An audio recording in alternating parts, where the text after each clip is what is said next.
Human rights का हमारा topic है, तो let's start our video. Senior citizens की डेफिनेशन देख लेते हैं एक बार हम। Senior citizens also known as older persons, yes, older persons or elderly individuals refer to people in the later stages, जो अपनी लाइफ के लेटर स्टेजेस में होते हैं, जो काफी बड़े होते हैं एज में। Generally characterised by retirement age and and advanced age. तो हम ऐसे ऐसे जैसे बड़े जो एज के लोग होते हैं, हम उनको रिटायरमेंट एज भी हम बोल देते हैं, कभी कभार कैरेक्टराइज करते हैं, और एन एडवांस एज भी हम बोल देते हैं।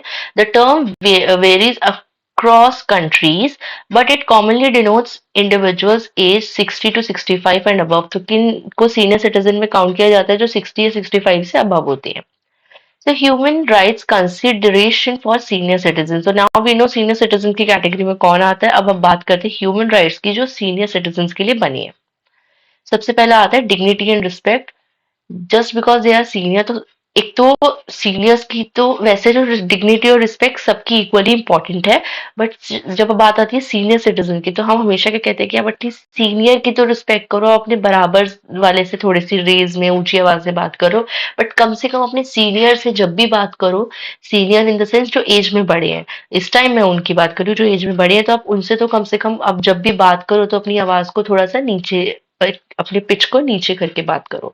सो ये हमारी एक नॉर्मल थिंकिंग होती है, और ये वन ऑफ द राइट भी है उनका, और हमारी ड्यूटी है। सो डिग्निटी और रिस्पेक्ट उनको भी मिलना चाहिए। तो senior citizen have the right to be treated with dignity. उनके पास भी राइट है कि उन्हें डिग्निटी से ट्रीट किया जाए, रिस्पेक्ट से ट्रीट किया जाए, और recognising their life experiences and contribution to the society. इस बात का ध्यान रखा जाए कि अब वो सीनियर हो चुके हैं, और बट चाहे अभी वो इस एज में पहुंच चुके हैं कि वो शायद ज्यादा काम ना कर पा रहे हो, बट उन्होंने अपनी लाइफ में काफी कुछ सोसाइटी को में कंट्रीब्यूशन दिया है। अपनी लाइफ के जितने भी उन्होंने फेसेस देखे, उसमें उन्होंने उतनी ही मेहनत की जितनी आप कर रहे हो, या आपसे ज्यादा कम, जैसी है उन्होंने अपनी लाइफ को बहुत अच्छे से एक लेवल पे मेंटेन किया था। Now, autonomy and independence. Upholding the autonomy with and independence of older persons is essential. They should have the right to make decisions। तो आपको इस बात का ध्यान रखना है। उनकी एक जो उनकी एक औधा होता है, उनका एक आपको उनके रिस्पेक्ट करना पड़ेगा, उनके एक्सपीरियंस का, उनकी एज का, दैट उनको अपने लाइफ से रिलेटेड डिसीजन लेने का तो हक है ही है, बट अगर आपके लिए भी अगर आप उनसे चाहते हैं कोई डिसीजन ले, तो आप कह सकते हैं, right. So they should have the right to make decision about their life. तो अपनी लाइफ का उनको पूरा राइट है डिसीजन लेने का, तो हमें इस चीज का रिस्पेक्ट करना होगा, उनकी इंडिपेंडेंसी का। ठीक है। And receive support as needed. और हम उन्हें सपोर्ट दें जब उनको जरूरत हो, और हम भी उनसे सपोर्ट ले सकते हैं जब हमें जरूरत हो। ऐसा नहीं है कि फिजिकली कोई इंसान अगर थोड़ा सा वीक हो रहा है, तो वो मेंटली भी उतना ही वीक हो रहा है। जो बड़े बुजुर्ग होते हैं, उनका जो एक्सपीरियंस होता है लाइफ का, जो उनको नॉलेज होती है, वो हमसे काफी ज्यादा होती है। Now, healthcare access. Ensuring access to quality healthcare service is crucial। तो मेक श्योर किया जाता है जब कोई कोई सीनियर सिटीजन होता है कि उनको कभी भी हेल्थ केयर की या कोई भी मेडिकल अटेंशन की जरूरत पड़े, तो ये सब उनकी एक क्वालिटी मेंटेन की जाए, इसमें तुरंत मिले उन्हें, ये इम्पोर्टेंट होता है एक। And this includes preventive care. और ऐसी भी केयर जो दी जाती है ना, फॉर एग्जांपल उनकी कोई बहुत लंबी मेडिसिन चल रही हो, या उनको ज़्यादा चलने के लिए मना किया गया हो, ज़्यादा भाग-दौड़ के लिए मना किया हो, ताकि उनको कोई प्रॉब्लम आगे फ्यूचर में ना आए। तो ये सारी भी एक मेडिकल अटेंशन ट्रीटमेंट्स होते हैं। ठीक है। उनकी मेंटल हेल्थ खराब ना हो, इसलिए उन्हें ज़्यादा स्ट्रेस नहीं दिया जाता, उनको ज़्यादा से ज़्यादा रेस्ट करने के लिए बोला जाता है, all these things. Now, social inclusion. Senior citizens should be included in social activities। उनको social activities में include करना चाहिए, community life, fostering connections and preventing social isolation। तो उन्हें एक रूम में बंद नहीं कर देना चाहिए, या लोगों से मिलने से मना नहीं कर देना चाहिए। उनका पूरा राइट है कि वो बाहर निकले, लोगों के बीच बैठे उठे बात करें, अपना पॉइंट ऑफ व्यू चेंज करें, ताकि उनका जो माइंड है ग्रो उतना ही करता रहे, और उनकी इन्वॉल्वमेंट लोगों के साथ बनी रहे। तो ये उनका राइट है। Economic security. Older individuals have the right to economic security, जैसे पेंशन जैसी कोई चीज पहले हम समझते थे ना इन चीजों को, जैसे economic security like including access to pension, social security and other forms of financial support. तो ये भी उनका राइट है, बिकॉज उन्होंने पूरी लाइफ वर्क किया है। नाउ अब इस एज में दे should have that thing. Now housing and environment. Providing safe and accessible housing, क्योंकि उन्हें सेफ और एक प्रॉपर हाउसिंग मिलना चाहिए, ऑप्शन मिलना चाहिए, वो इम्पोर्टेंट है उनके लिए, ताकि वो इस एज में जहाँ उनके लिए हर चीज़ पॉसिबल नहीं है, वहाँ पे उन्हें प्रॉब्लम ना आए, उन्हें एक प्रॉपर फैसिलिटी मिल जाए। As well as ensuring that public spaces and infrastructure cater to the need of older person, ताकि पब्लिक स्पेसेस बने, कैसे इंफ्रास्ट्रक्चर बने ओल्डर पर्सन की नीड्स के अकॉर्डिंग, जैसे कि हर जगह स्टेयर्स बनते हैं तो ओल्डर पर्सन के लिए स्टेयर्स की जगह एक यूनिक वे बना दिया जाए, या फिर कुछ सपोर्ट के लिए लगा दिया जाए, ताकि वो उसकी सपोर्ट के थ्रू वहाँ पे क्लाइंब कर सके, उनको वहाँ पे वॉक कर सके, ऐसा कुछ। Now protection from abuse and neglect, कि उन्हें प्रोटेक्ट किया जाए कि कोई उनसे बदतमीजी ना करे, उन्हें अब्यूज ना करे, या फिर उनको वो नेग्लिजेंस इग्नोरेंस का फील ना हो, उनके साथ गलत ना हो, उनकी उनको प्रायोरिटी पे रखा जाए हर जगह, साइड कॉर्नर ना कर दिया जाए, even in the family as well. Legal protections. Legal framework should protect the rights of senior citizens, including measures to address issues such as age discrimination and elder abuse.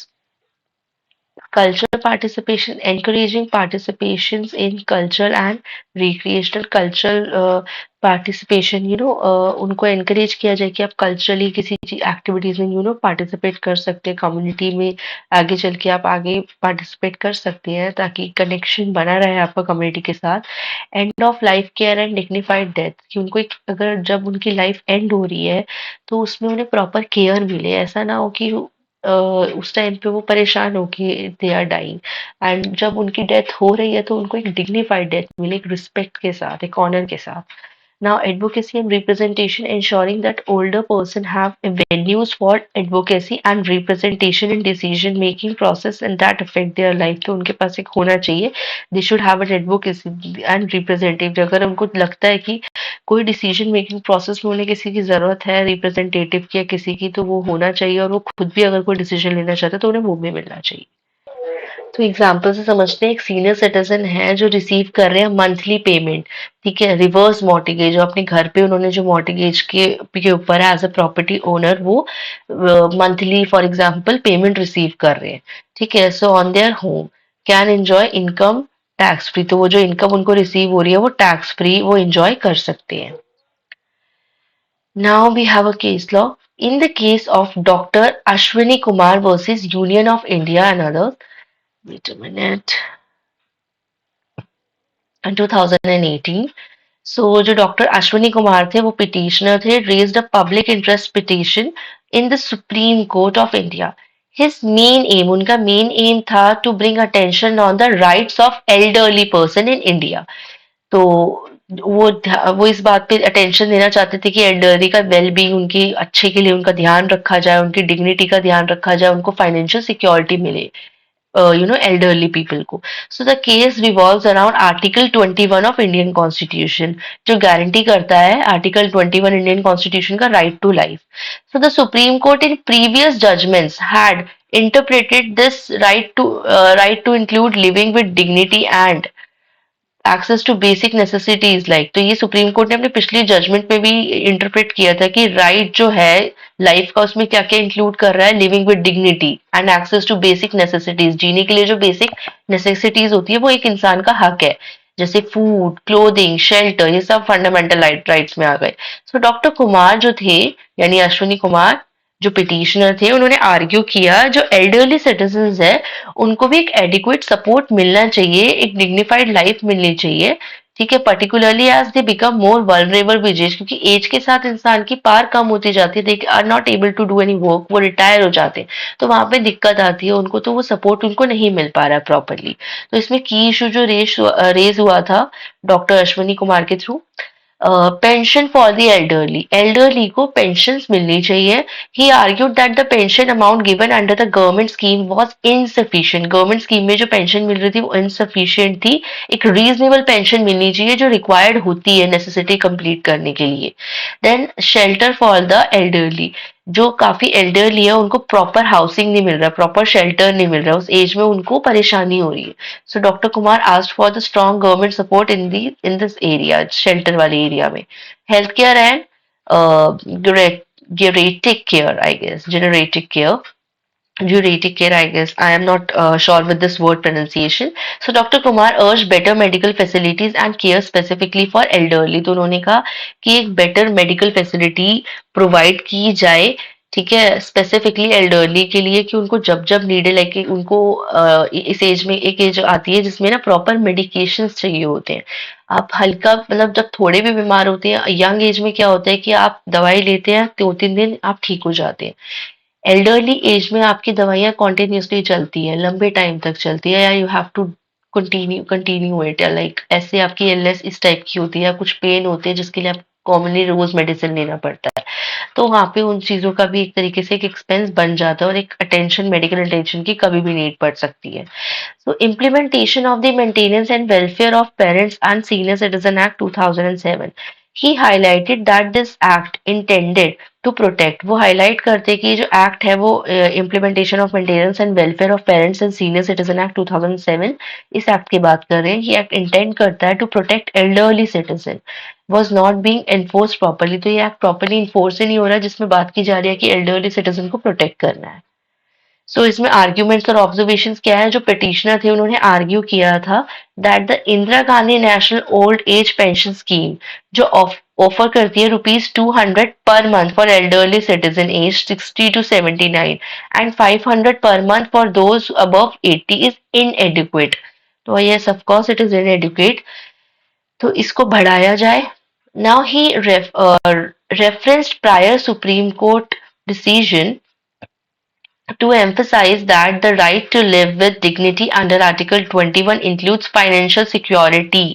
तो उन्होंने कहा कि जो आपने सुप्रीम कोर्ट का पहला judgement था कि जिसमें right to live with dignity include किया गया था आर्टिकल 21 में, तो उसमें ये भी इंक्लूड होता है कि फाइनेंशियल सिक्योरिटी भी प्रोवाइड की जाए, basic necessity of life complete होनी चाहिए इंडिविजुअल की। तो वो चीज उनकी नहीं हो पा रही है। Now the judgment. The Supreme Court, led by Justice Madan B. Lokar, acknowledged the petitioner's concern, agreed that elderly citizens have the right to live with dignity. The court recognized the importance of social justice as noted in the preamble of the Indian Constitution. Court ने recognize किया importance है यहाँ पे social justice की, preamble of Constitution में ये चीज given है, and stated that justice must evolve to address emerging challenges। तो उनका जजमेंट ये था, importance of dignity and financial security as fundamental aspect of the right to life, specially for elder person who depend on government aid survival. So this case stand up as a reminder. तो उन्होंने उनके हित में फैसला लिया था कि इनका ध्यान रखा जाएगा। It emphasise that the government has duty to support vulnerable groups including the elderly and encourage the authorities to consider revising the pension. तो अथॉरिटीज को बोला गया कि आप टाइम टू टाइम पेंशन को रिवाइज करें according to the situation, according to the महंगाई and whatsoever the things, basic needs पूरी हो इन पर्सन की, इन चीजों का ध्यान रखा जाए और एल्डरली पीपल का ध्यान रखा जाए, उनको एक डिग्निफाइड लाइफ का पूरा हक है। तो ये जजमेंट हुई थी। So that's it in this video. Please don't forget to like, comment, share and subscribe. Thank you.